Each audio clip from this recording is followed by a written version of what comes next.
The quickest way to see who someone really is to give them power in the rain. Thunder rolled above downtown Chicago as cold water streamed across the cracked pavement outside the 11th Precinct parking garage.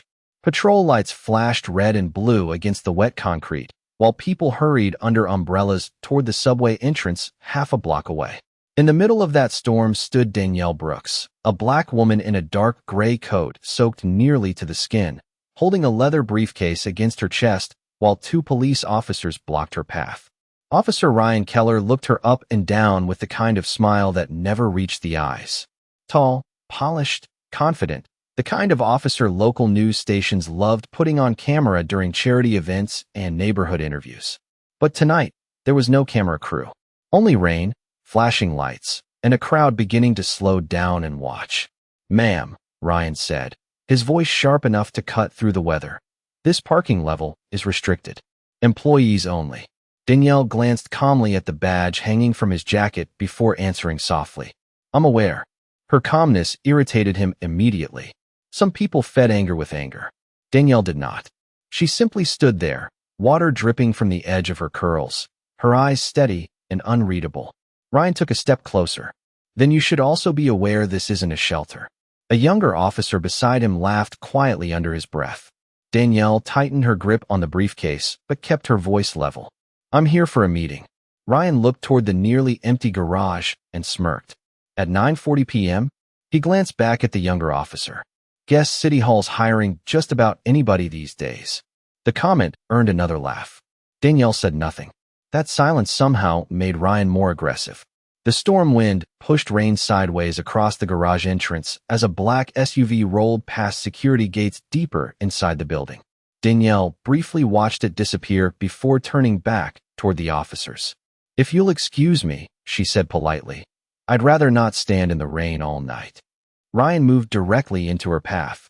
"Funny thing is," he replied, "people usually start acting impatient right before they're caught doing something they shouldn't."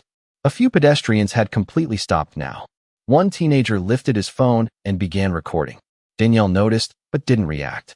Ryan noticed too, and suddenly his posture changed. Straighter, louder, more performative. "Go ahead and place the bag on the ground, ma'am." Danielle looked down at the rainwater rushing around her shoes. "There are confidential documents inside. Then you shouldn't have brought them somewhere you don't belong." The younger officer stepped forward and grabbed the briefcase handle before Danielle could lower it carefully. The bag slipped from her fingers and hit the pavement hard, splashing dirty water across the leather. A few papers slid partially out from the side pocket before rain immediately soaked the edges. Danielle inhaled slowly through her nose.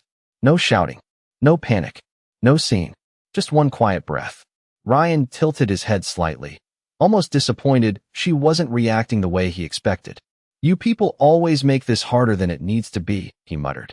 The teenager recording lowered his phone for a second, surprised by the comment. Danielle slowly crouched and reached toward the soaked papers, but Ryan stopped her with one sharp command.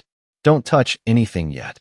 Red and blue lights flickered across Danielle's face as water dripped from her fingertips onto the pavement.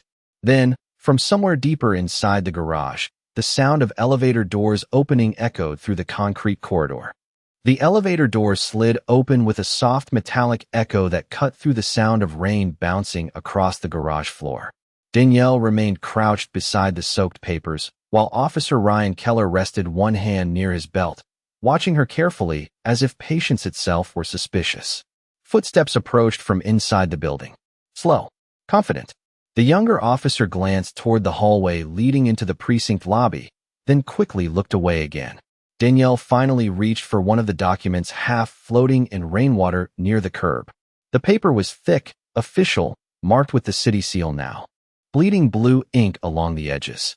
Ryan noticed the seal too, but instead of concern, amusement crossed his face. "You printed fake city documents?" he asked. "That is ambitious." Danielle slowly stood, water dripping from her coat sleeves. "Nothing in that briefcase is fake." Ryan gave a dry laugh. "Sure." Behind him, more officers were beginning to gather near the entrance, drawn by the flashing lights and the growing attention from pedestrians outside the gates.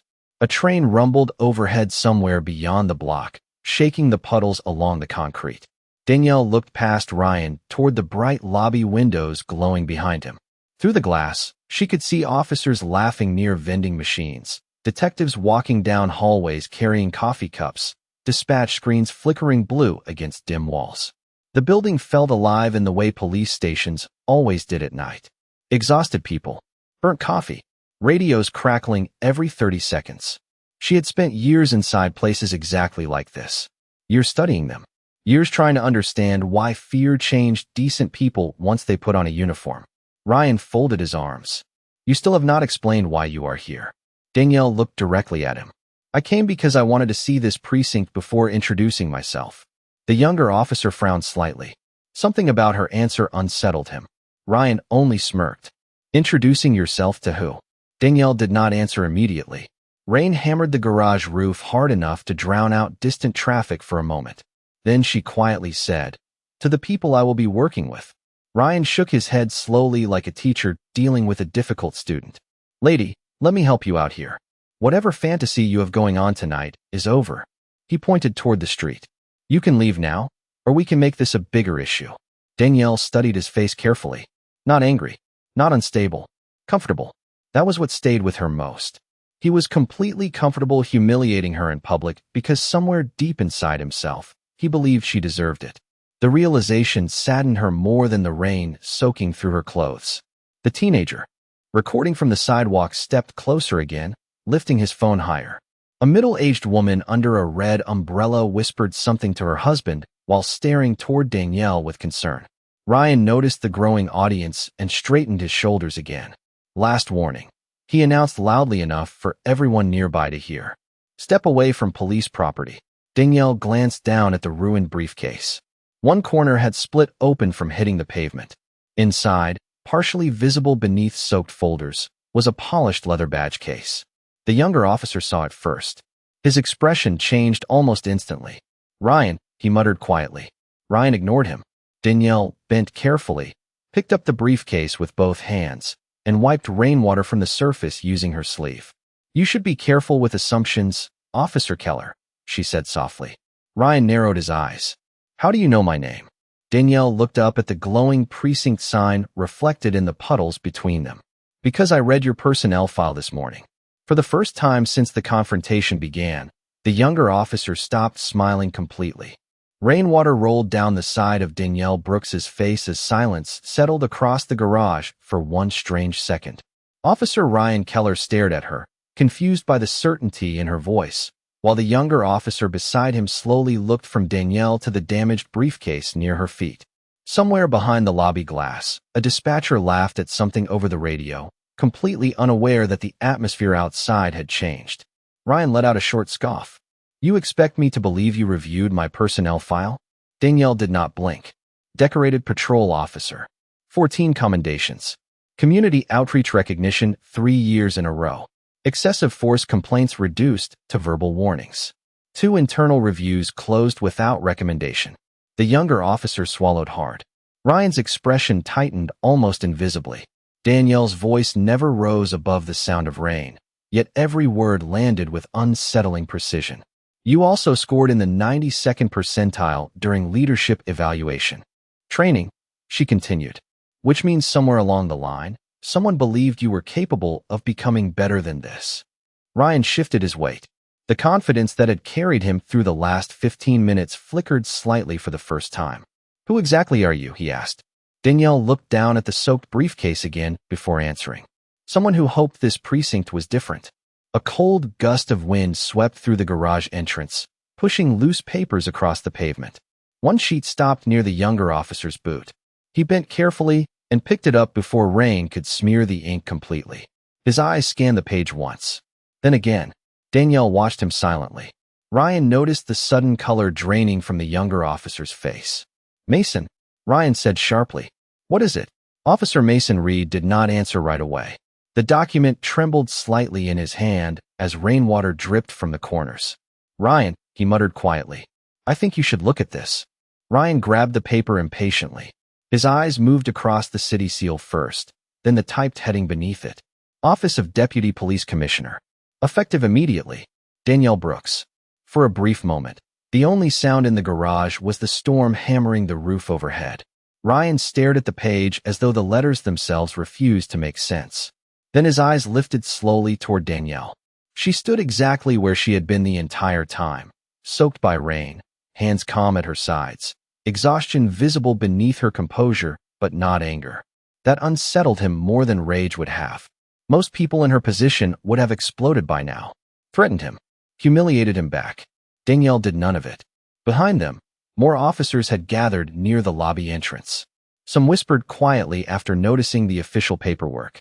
One detective lowered his coffee cup halfway, unable to look away from the scene unfolding in front of the precinct. The teenager across the street was still recording everything. Danielle glanced briefly toward the glowing phone screen reflecting against the rain. She already knew what tomorrow would look like if this situation spiraled further. Headlines, comment sections, public outrage. Another city pretending to be shocked by something that happened every day in silence.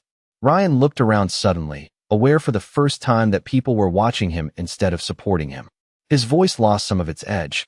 If this is some kind of misunderstanding, Danielle interrupted gently. It stopped being a misunderstanding the moment you stopped seeing me as a person. The words hit harder than shouting ever could. Ryan opened his mouth, but found nothing to say.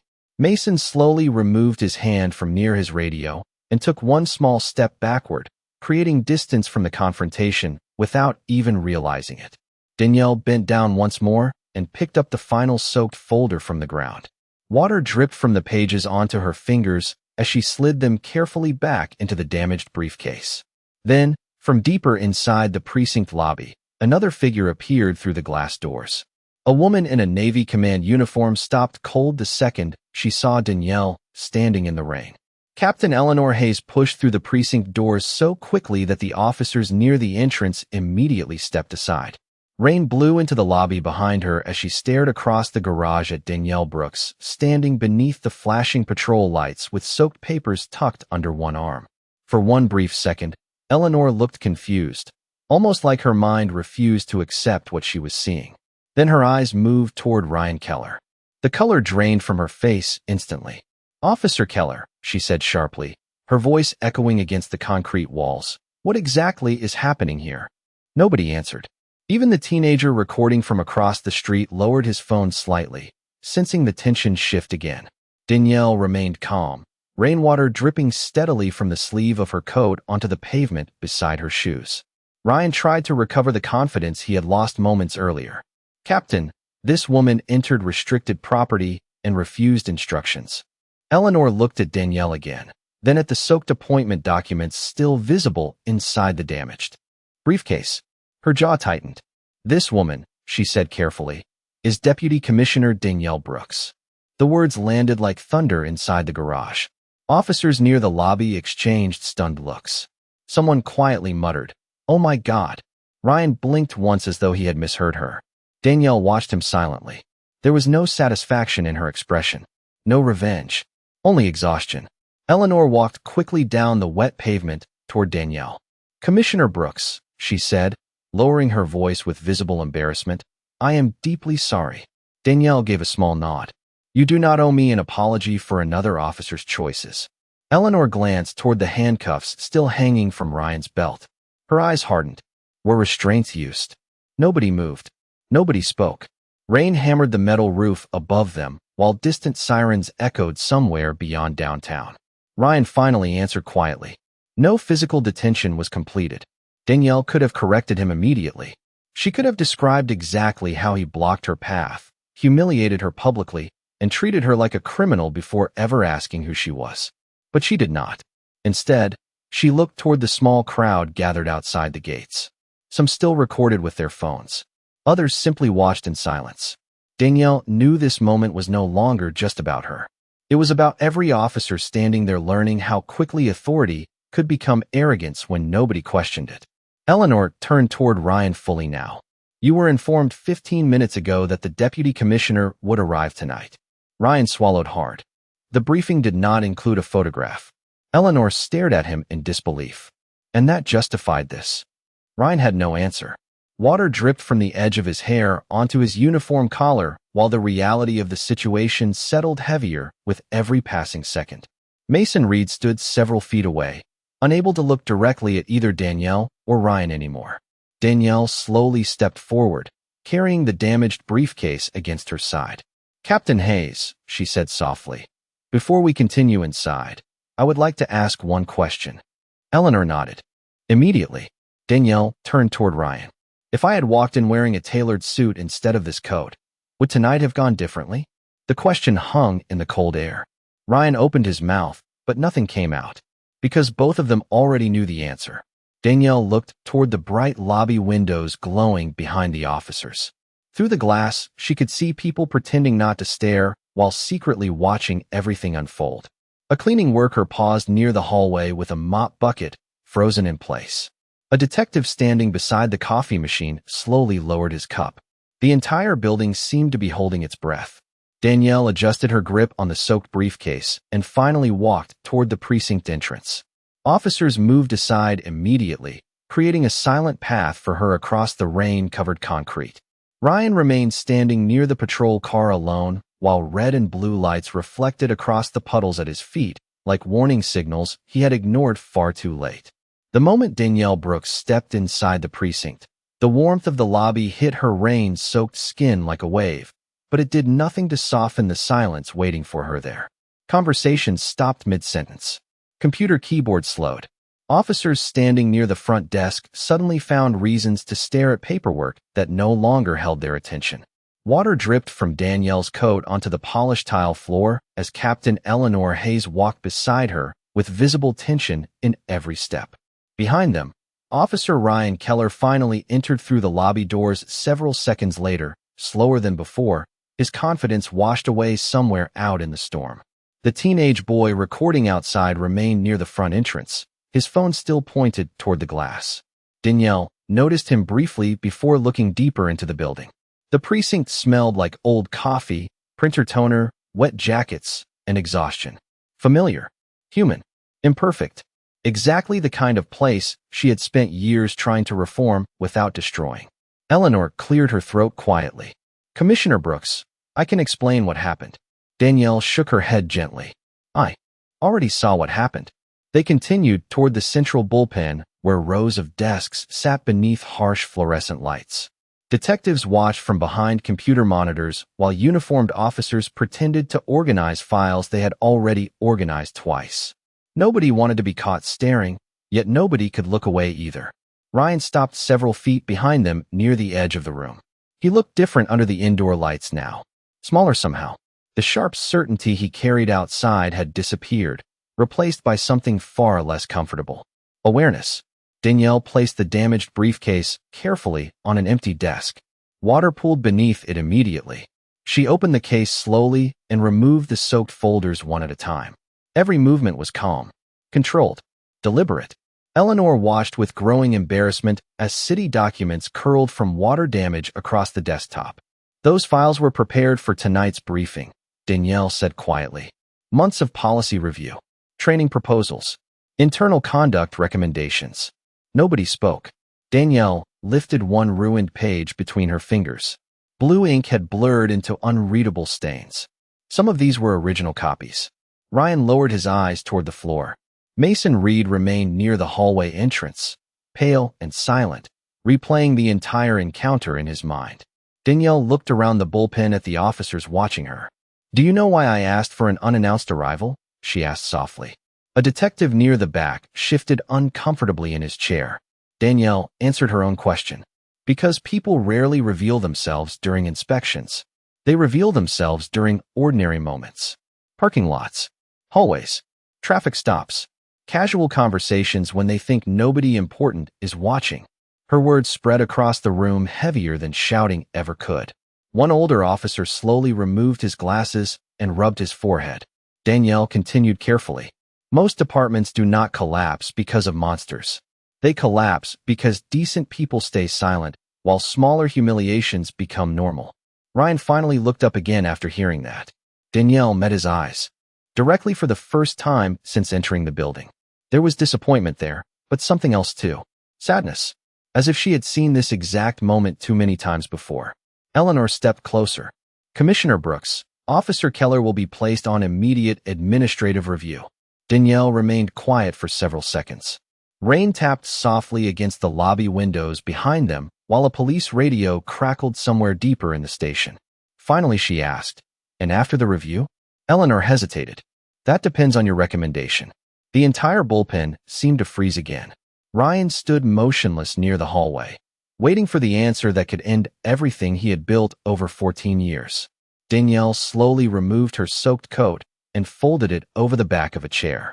A faint red mark remained visible near her wrist where Ryan had grabbed her earlier outside in the rain. Several officers noticed it immediately and looked away in shame. Danielle glanced down at the mark briefly before speaking. "Punishment without reflection changes nothing," she said quietly. "What matters is whether someone learns to see the humanity they missed the first time." Ryan stared at her, unable to understand why the woman he humiliated was showing him more dignity than he had shown her. The bullpen remained quiet long after Danielle Brooks finished speaking. Nobody returned to their computers. Nobody reached for coffee. Even the radios seemed quieter somehow, their usual bursts of static fading beneath the weight hanging over the room.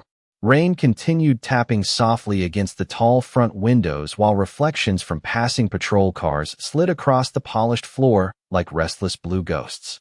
Danielle stood beside the desk where her soaked documents were spread out to dry beneath the fluorescent lights. Some pages could still be saved. Others were ruined completely. She handled each one carefully anyway. Across the room, Officer Ryan Keller remained near the hallway entrance, unable to leave and unable to fully step forward either. His posture had changed completely since the parking garage. Gone was the officer who performed confidence for a crowd. Now, he looked like a man hearing his own thoughts for the first time in years. Captain Eleanor Hayes quietly instructed several officers to return to work, but very few actually moved. Everyone understood something important had happened tonight, not because a high-ranking official arrived unexpectedly, but because the entire station had watched how quickly respect disappeared the moment Danielle was seen as powerless. Danielle picked up a damp photograph that had slipped from one of the folders. The picture showed a community outreach event from years earlier. Children smiling beside officers during a summer basketball program on the south side. One of the officers in the photo was Ryan Keller. Younger, relaxed, genuinely smiling. Danielle studied the image for a moment before setting it carefully on the desk. "You used to believe in something," she said quietly without looking up. Ryan stared at the floor. "Commissioner," Danielle interrupted softly. "Danielle is fine." The simplicity of that answer unsettled him almost more than her authority had. Ryan slowly approached the desk, each step heavy with hesitation. Several officers nearby pretended not to listen, though every eye remained fixed on them. "I owe you an apology," Ryan finally said. Danielle adjusted one of the soaked folders into a straighter stack. "You owe yourself honesty first." Ryan swallowed hard. Outside, thunder rolled faintly above the city skyline. "I made assumptions," he admitted quietly. Danielle nodded once. "Yes, I thought." He stopped speaking, embarrassed by the truth forming in his own mind. Danielle finally looked directly at him. "You thought I did not belong here." Ryan said nothing because denying it would only make the moment smaller than it deserved to be. Danielle leaned lightly against the edge of the desk, exhaustion visible around her eyes now that the adrenaline of the confrontation had faded. "Do you know what the hardest part of this job is?" she asked.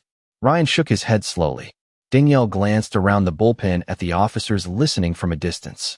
"Most people think it is dealing with corruption, or politics, or public anger, but it is not." Her voice stayed calm and steady. "The hardest part is watching good people slowly stop seeing the humanity in others because the uniform teaches them to expect danger before dignity." The room remained completely silent. Even the detectives in the back had stopped pretending to work. Danielle continued carefully. "Fear changes the way people look at each other, sometimes so slowly they never notice it happening." Ryan finally lifted his eyes toward her. "You still defended me." Danielle looked toward the rain streaking the windows. "No," she answered softly. "I defended the possibility that you can become better than the worst moment people witnessed tonight." Those words settled over the bullpen heavier than any disciplinary threat could have. Mason Reed quietly lowered himself into a nearby chair, staring at the floor as though reconsidering every interaction he had laughed at before. Captain Hayes folded her arms tightly across her chest, shame visible in the lines around her eyes. Danielle reached for her coat, draped over the chair nearby. The fabric was still damp and cold. As she slipped it back on, the faint red mark near her wrist became visible again under the fluorescent lights. Ryan noticed it immediately. His expression tightened with regret. Danielle followed his gaze briefly before pulling the sleeve down over the mark.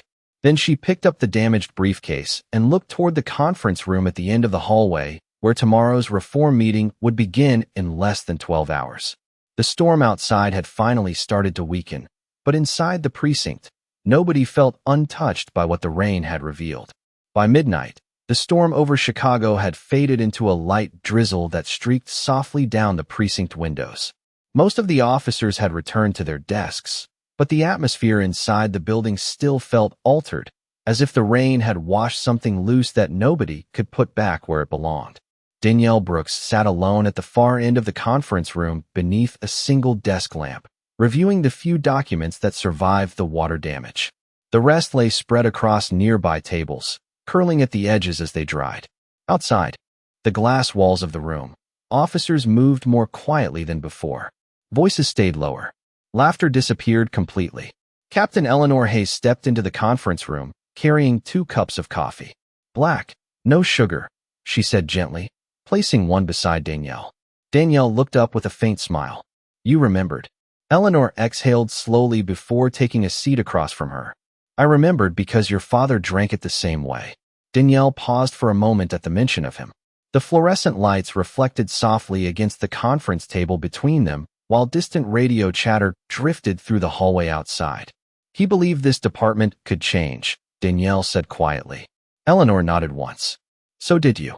Danielle looked through the glass, toward the bullpen where Ryan Keller sat alone at his desk, staring at an incident report he had not touched in nearly 20 minutes. Some days I still do, she answered softly. Eleanor followed her gaze toward Ryan. Internal affairs already called. They want formal statements before sunrise. Danielle remained silent. Eleanor leaned back in her chair carefully. You understand what tonight could become publicly. Danielle did understand. Viral footage, news anchors, city pressure, protest groups demanding termination before sunrise. She had seen the cycle before in other cities. Public outrage arrived quickly. Real change almost never did. What matters, Danielle said quietly, is whether this station learns anything after the cameras leave. In the bullpen, Ryan finally stood from his desk and slowly walked toward the conference room. Several officers watched him pass, but nobody stopped him. Mason Reed looked up briefly from his chair before lowering his eyes again. Ryan stopped outside the glass wall for a moment, uncertain whether he belonged there anymore. Danielle noticed him immediately. Come in, she said calmly. Ryan entered slowly, his uniform still damp near the shoulders from the rain earlier. He looked exhausted now, not physically, spiritually, like someone who had spent hours standing in front of a mirror they could no longer avoid. Eleanor remained seated silently while Ryan faced Danielle across the conference table. I reviewed the body camera footage, he admitted quietly. Danielle said nothing. Ryan swallowed hard before continuing. Hearing myself say those things, he looked down briefly. It did not sound like the officer I thought I was. Danielle studied him carefully. No, she replied softly. It sounded like someone who stopped questioning his own assumptions a long time ago. Ryan nodded once because arguing would only make the truth smaller. Rain tapped faintly against the windows while the city beyond the glass glowed gold and blue beneath wet streets and passing headlights. Ryan glanced toward the damaged files spread across the table. You spent months preparing reforms for this precinct, he said. And the first thing we did was prove why you were needed. Danielle looked at the water-stained pages for a moment. Painfully efficient demonstration, she answered quietly. Eleanor almost smiled despite the heaviness in the room. Ryan took a slow breath. I cannot undo tonight.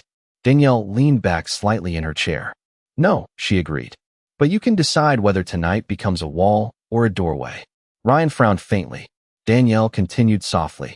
Most people think accountability is humiliation. It is not. Accountability is having the courage to look honestly at yourself after the moment passes.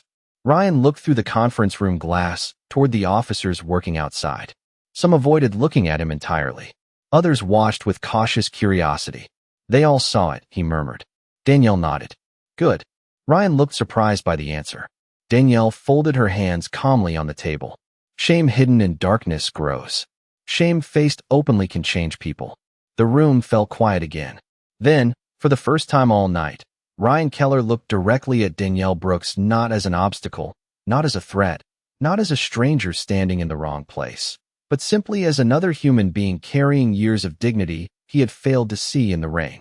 By 2 in the morning, the precinct had grown quieter than Danielle Brooks had ever seen a police station become. The rush of arrests had slowed. Phones rang less. Often, officers spoke in low voices as if the building itself were listening. Outside, the rain had finally stopped completely, leaving the city streets shining beneath rows of amber streetlights. Danielle stood alone beside the conference room window overlooking downtown Chicago while the last of the damaged documents dried across the table behind her. Reflections from passing traffic moved softly across the glass, washing gold and white across her face. She looked tired now in a way nobody inside the station had expected. Not weak, just human. Captain Eleanor Hayes entered quietly carrying a printed disciplinary report. She placed it on the table without speaking at first. Danielle glanced toward the paperwork but did not touch it. Internal Affairs completed the preliminary review, Eleanor said carefully. There is enough footage and witness testimony for immediate suspension. Danielle remained looking out the window. And Ryan Keller? Eleanor hesitated. He accepted responsibility. Danielle finally turned around slowly. That is rare. Eleanor nodded once. He also requested to speak with you again before the official hearing. The room fell silent for several seconds. Somewhere down the hallway, a vending machine hummed softly beside the dim bullpen lights. Danielle walked back toward the conference table and looked down at the disciplinary file. One signature could end Ryan's career before sunrise. Years of service erased in a single night. Eleanor watched Danielle carefully. Most commissioners would not hesitate after what happened. Danielle traced one finger lightly across the edge of the folder. Most commissioners did not grow up watching people lose their jobs without anyone asking whether they could still change. Eleanor studied her for a moment. You still believe people change that easily? Danielle gave a faint, tired smile. No, I believe change is difficult. That is why so few people attempt it honestly. A soft knock interrupted the room. Ryan Keller stood outside the glass door, still in uniform, though his badge and utility belt were now removed.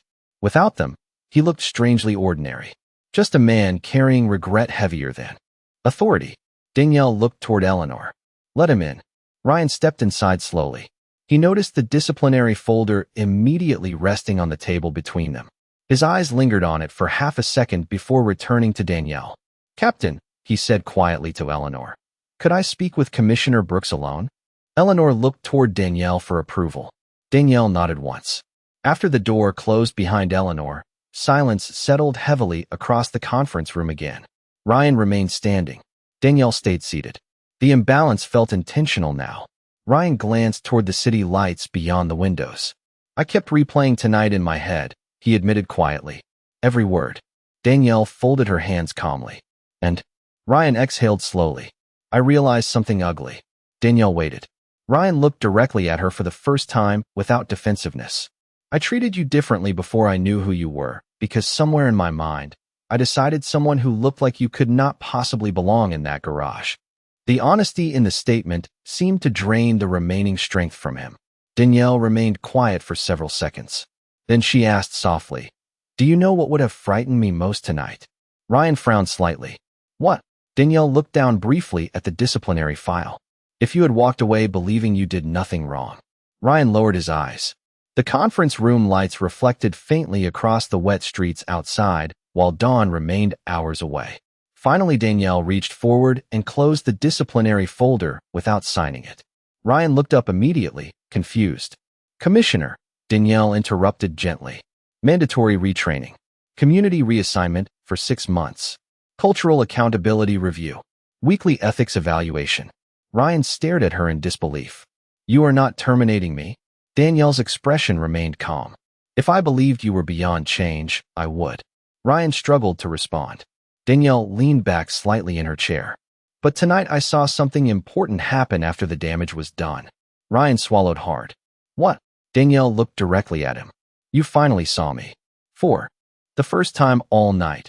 Ryan Keller's eyes filled not with fear for his career, but with genuine shame for the humanity he failed to recognize until it stood directly in front of him beneath the rain.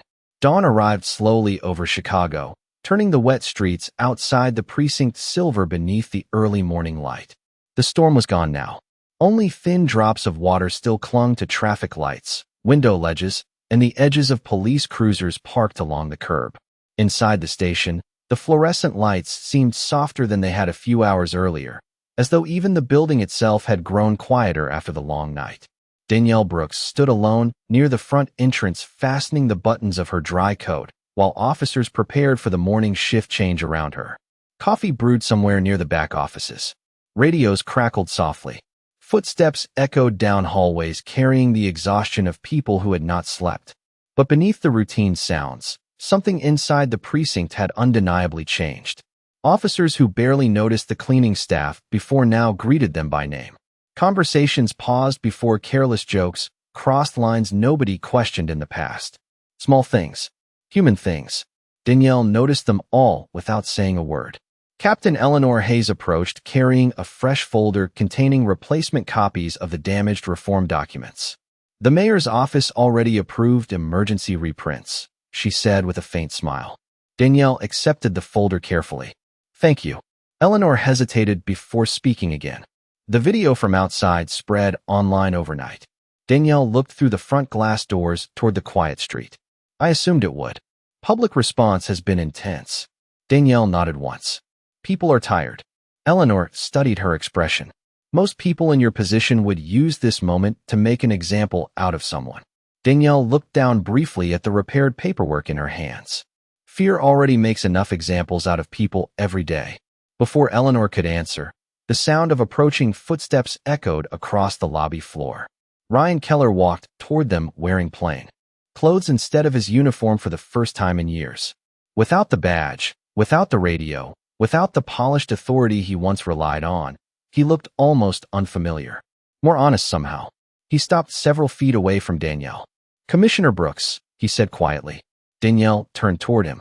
Ryan held a small cardboard box containing personal items from his desk. Family photographs, pens, an old baseball keychain. The ordinary pieces of a life suddenly interrupted. Administrative reassignment begins Monday, he explained. Danielle nodded. I read the report. Ryan glanced around the lobby where several officers pretended not to watch. I wanted to thank you, he admitted carefully. Danielle frowned slightly. For what? Ryan looked down at the box in his hands. For giving me consequences without taking away the chance to become better. The honesty in his voice carried no performance now. No ego. Only humility. Danielle studied him quietly for a moment before answering. Do not thank me yet. Ryan looked up. Danielle continued softly. Growth is uncomfortable. Real accountability is not surviving one painful night. It is waking up every day afterward and choosing not to become that version of yourself again. Ryan nodded slowly, as if committing every word to memory. The morning sun finally pushed through the clouds outside, casting pale gold light across the precinct lobby floor. Danielle noticed the teenager from the night before standing across the street beside a bus stop bench, still holding the same phone he had recorded with hours earlier. This time, though, he was not filming confrontation.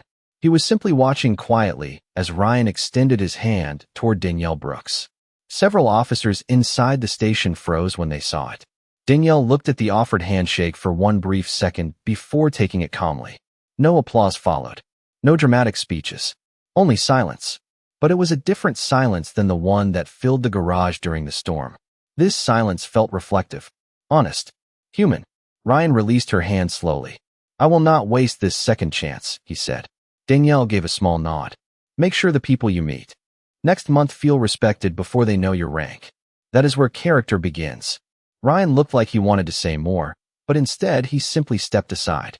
Danielle picked up her briefcase, now repaired though still faintly stained by rainwater, and walked toward the exit. As the glass doors opened, cool morning air drifted into the lobby, carrying the distant sound of traffic waking across the city. Danielle stepped onto the wet sidewalk beneath the clearing sky without looking back. Behind her, inside the precinct, officers stood a little quieter than before, as if they had finally learned that dignity was not something granted by a badge, a title, or a uniform, but something every person carried long before anyone chose to recognize it.